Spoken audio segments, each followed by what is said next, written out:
Hey y'all, my name is Shannon Ray. How you doing? Good to see you, boo. I missed you. I feel like we're officially in the full swing of the holiday season, and I have to say, I'm a fan. I am a content creator and a pivot coach. For those of you who are curious about what a pivot coach is, it's a life coach that works specifically with individuals just like you who are facing major life decisions, going through transitions, trying to shift their mindsets, and they look for a partner like me who can help you come up with a strategy, a plan, some type of solution to help you make that pivot. If you're interested or you want to learn more, I do have a link for free sessions available in the notes. Feel free to reach out. I would love to connect with you. For those of you who are new to my channel, I bring in aspects of my coaching practice as well as real life situations that I've gone through or am going through with the intention of showcasing how I navigate things through a Christian perspective, how I navigate things as a pivot coach. My goal here is to build a community that you can feel comfortable in, share some insights, maybe a couple laughs. Girl likes to laugh. Hopefully offer some support that you might not even know that you need. If you're interested in that sort of content, if that's your thing, be sure to like and subscribe. Without further ado, I do want to jump into today's topic. This week is the second installment in our Taking Authority series. I really believe that there are very specific attacks, strongholds, blocks, obstacles that we are facing that we can only use the word to get through. Last week, we discussed the importance of taking authority over anxiety. This week, we're going to talk about the importance of prioritizing our rest. So I was going to try to be mature and not say this out loud, but I keep looking at myself in the mirror and I'm noticing that I'm quite literally wearing the black boy fall winter uniform, a turtleneck with a gold chain. So now I feel like I need to go somewhere and shoot my shot. I actually don't even know how to do that. I don't know why I said that. I've tried unsuccessfully. But I probably wouldn't do that again. So we're gonna do a get ready. Ooh, this is not okay, better. So we're gonna do a get ready with me. I put this headband on just so I don't get too much makeup like in this area. For whatever reason, I seem to do that, and I can't find my black one that covers up better. So the importance of rest is paramount. And it sounds like such a light thing. I'm not resting well. But if you do that for an entire season, you will see just how much that throws off everything that you were attached to. And most importantly, how it impacts you. Okay? We can't be afraid to go lay down. You know what that reminds me of? I'm about to go lay down. Yeah. Go lay down. Okay, we already know that if I'm on a video, there's going to be moments of randomness. You're welcome. Introducing the best brush ever. It's from Sonia. It's a flat top foundation brush. Someone asked me in my DMs on Instagram, and so I thought I'd say it here too, not just in the DMs. But anyways, I was maybe on day 4 of not sleeping through the night. I'm talking about, okay, coverage. I'm talking about I was waking up between like 2 and 4, not being able to fall asleep again, especially if I woke up at 4, then I was pretty much up for the day. And that pattern was starting to wear me, okay?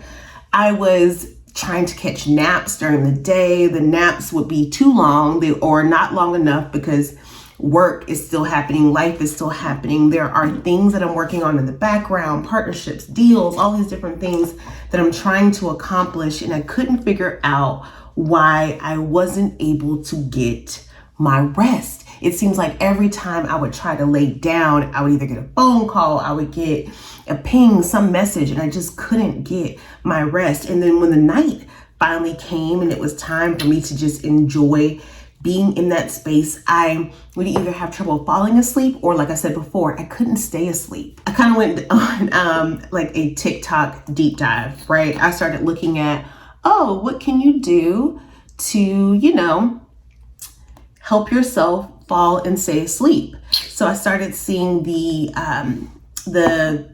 Sleepy Time cocktail, I think is what it's called. It's magnesium, some sort of magnesium, tart cherry juice, and I think like some type of fizzy soda water of some sort, whatever your desire is. It's something like that.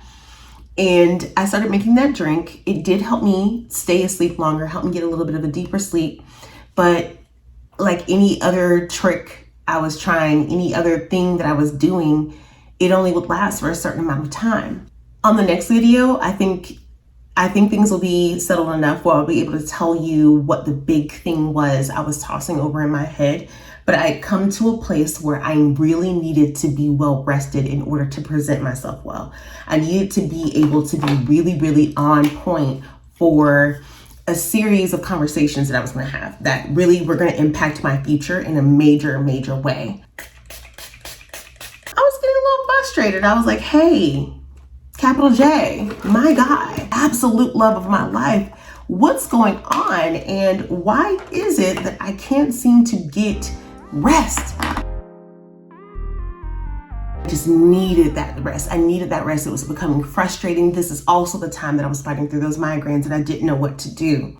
What God did, as he always does, was led me to the word, was led me to the Bible and the story of Elijah. I have no desire to gloss over this next thing that I'm going to say. I've mentioned it on videos before, but in my healthy state, I can say this with clarity. The story of Elijah really brings me back to a time where I felt like the odds were so highly stacked against me that I would rather just not participate. I would rather not participate in the life that was before me. Those thoughts back then kind of scared me. I felt like I was ready to give up, but I never felt like I didn't want to be here. I just didn't want to participate in life as it was. And I do think that's a difference that's worth marking, especially if this finds you at a time that you are also in a place where you just don't feel like you're gonna get what you need and you feel like the odds are too high.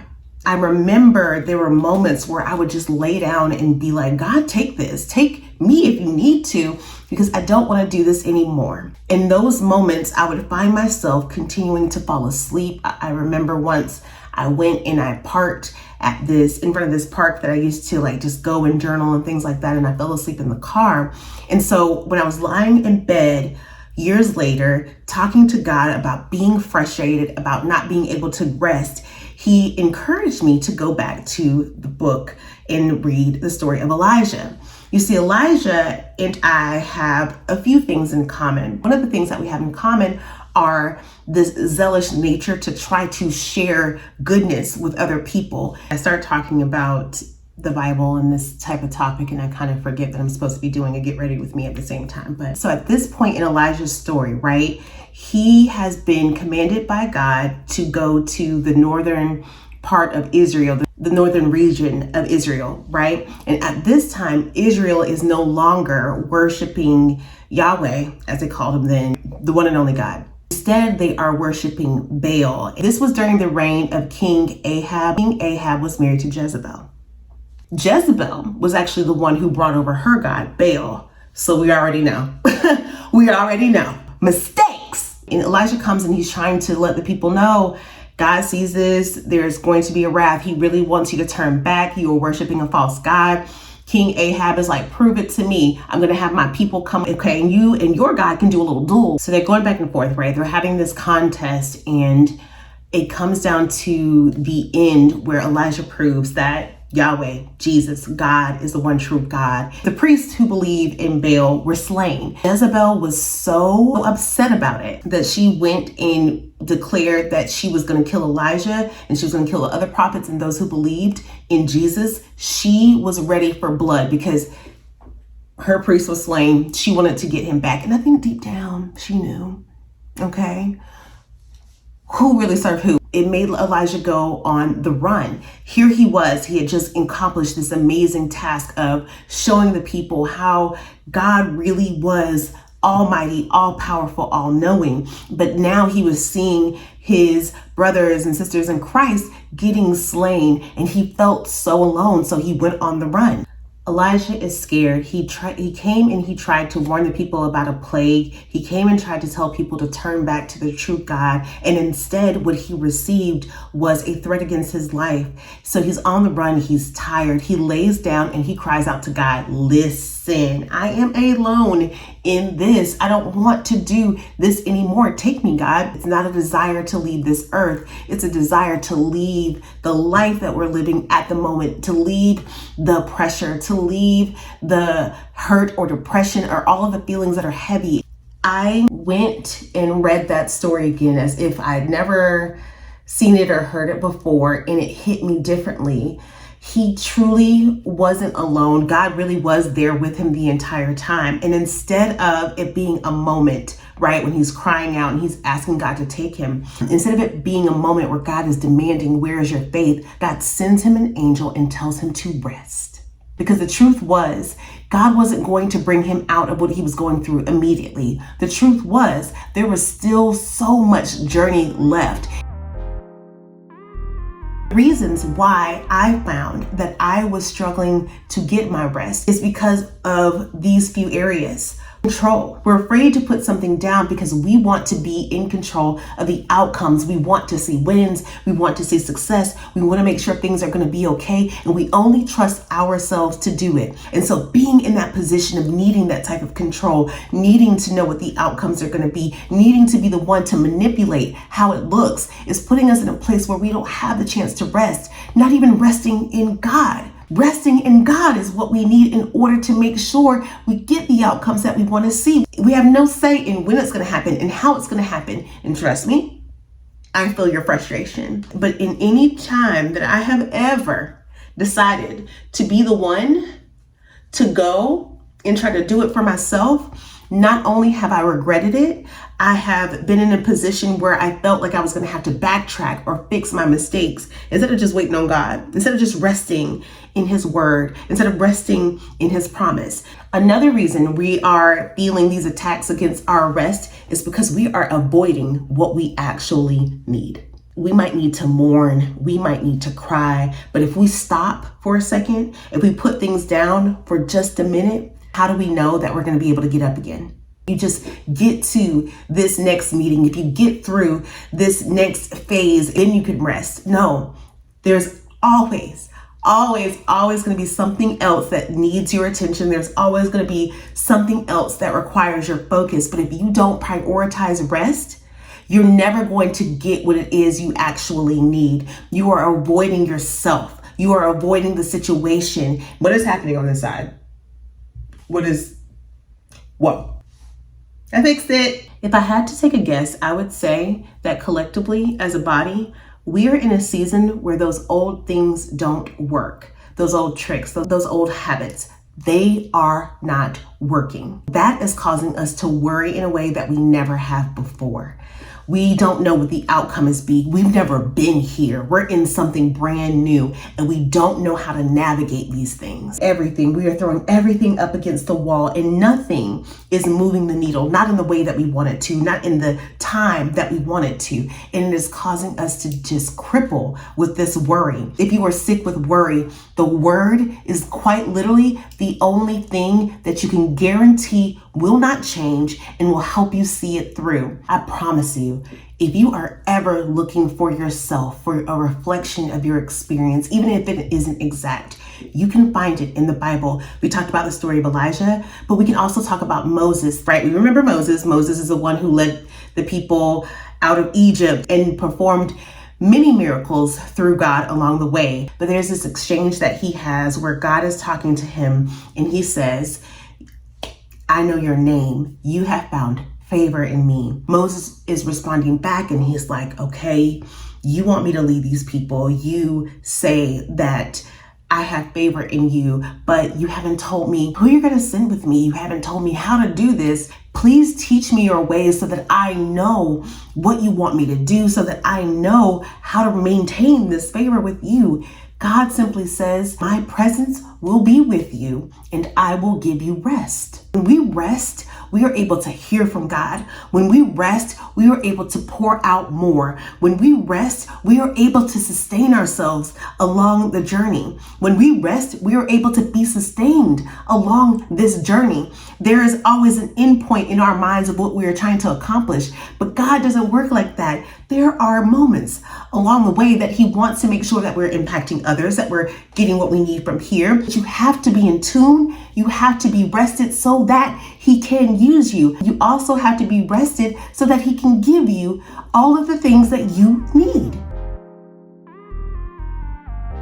So how do we make that pivot? How do we give ourselves what we need? The first thing we have to do is we have to put it down. We have to understand those moments when we need to lay that thing down. Not just the control, but what are we trying to control? What is the outcome? What is it that we are concerned about? What is it that is on our mind? What is it that we're hoping God will prioritize concerning us? This next one can be really difficult for people, but you need to put it away. Whatever it is, it doesn't mean that you're putting it away forever.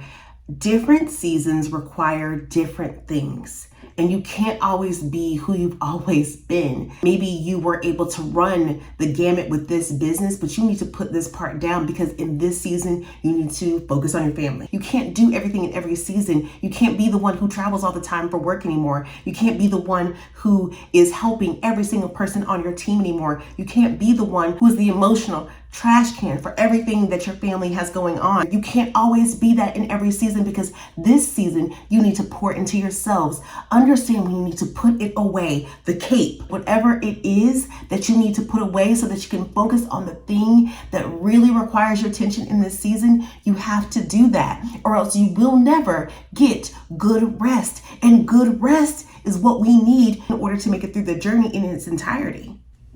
Lastly, you have got to prioritize your rest. You keep saying, oh, you'll do it when this is done. You keep saying once things get to a certain place, you will take that vacation. You'll take that time off. If you don't prioritize it now, you might not make it to that next thing. And when we allow ourselves to get into such a place where we're so exhausted, our decision-making skills are not the best. We do things that put us in a position that can upend all of the work that we're trying to do in the first place. I got so serious about my rest that I have a nighttime routine that starts an hour and a half before I'm even in the bed. And I recognize that not everybody has that sort of freedom. Not everybody has that kind of privilege, but you got to make it a priority. You got to make it that serious. I should have done this off camera too. I don't know why I tried to do that. Whatever it is this week, going into this brand new week that you can lay down, please do it. Take an assessment for yourself and figure out what it is that you need to put away just for the moment, just for the moment. Rest isn't something that we have to earn. Rest is a right. Rest is necessary for us. Rest should be a principle, a necessity for us to be able to function through this life. As always, if you enjoyed this video, please be sure to like this video and also subscribe. I love you. I hope you have the best day ever, and I'll see you on the next video.